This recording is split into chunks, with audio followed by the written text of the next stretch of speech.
Right, good day everyone. Have a quick one. Yeah, progress, as long as there is progress, so to speak. Right, so she's off at the moment. Going to be doing bits and bobs with it tonight.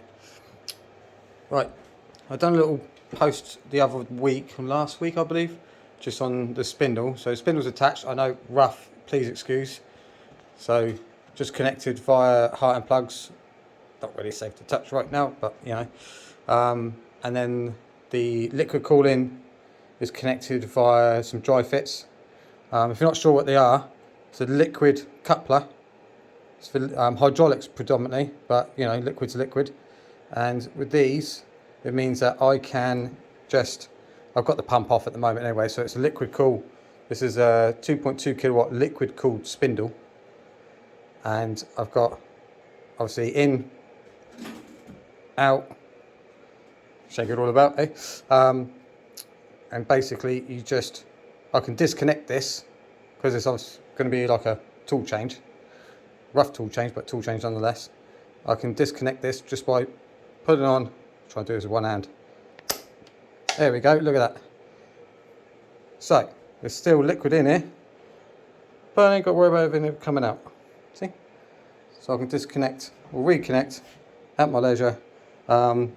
Whatever coolant's in there stays in there. When I reconnect it, just switch the pump on and it circulate again. Simple as that, really. On the probing video I done the other week, so the spindle was just probing, you know, going around probing the bed. So I mounted a precision piezo, and that is mounted just roughly one there to the back, just a little piezo element. And I don't know if you can see it, and see the green lead, there's one there. So they're all connected just to this one single block. So you've just got a single point. If you put too many on there, it doesn't like it. I noticed that. I put 4 on, and yeah, it went no, don't like that. So all it is if you have a look, you've got the red light. So I'll steady up a bit more, please excuse.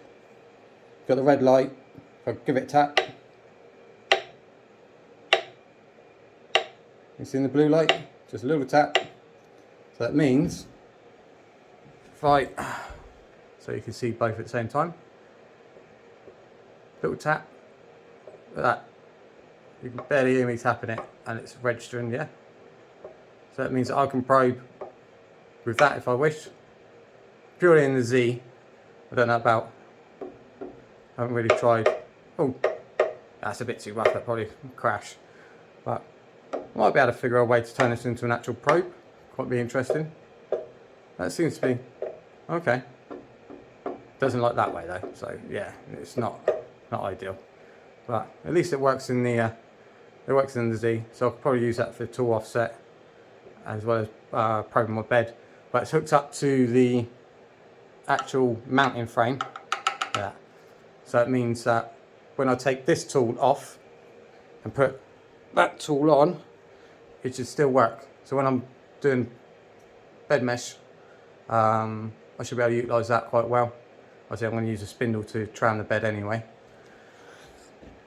The coupler's in, and then I've got an OTT on my belts. Excuse the welds, rough and ready, but they're heavy duty. So I had some Kevlar cords, so I replaced it with these 8M 20mm fibre belts from, who was it? I can't remember the names now. Oh yeah, Pix. Look at that. There it is. So it's just a little bit tank-like. I'm taking a step out. A little bit tank-like at the moment. You can see a little bit of height. Yeah, a little bit beastie, but hey, it works. Done my first cut out there today with that. Oh my god, MDF is messy.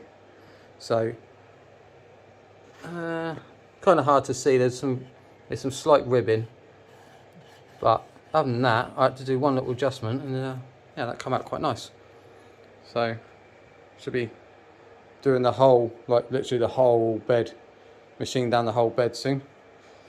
And that's it for now. Thank you.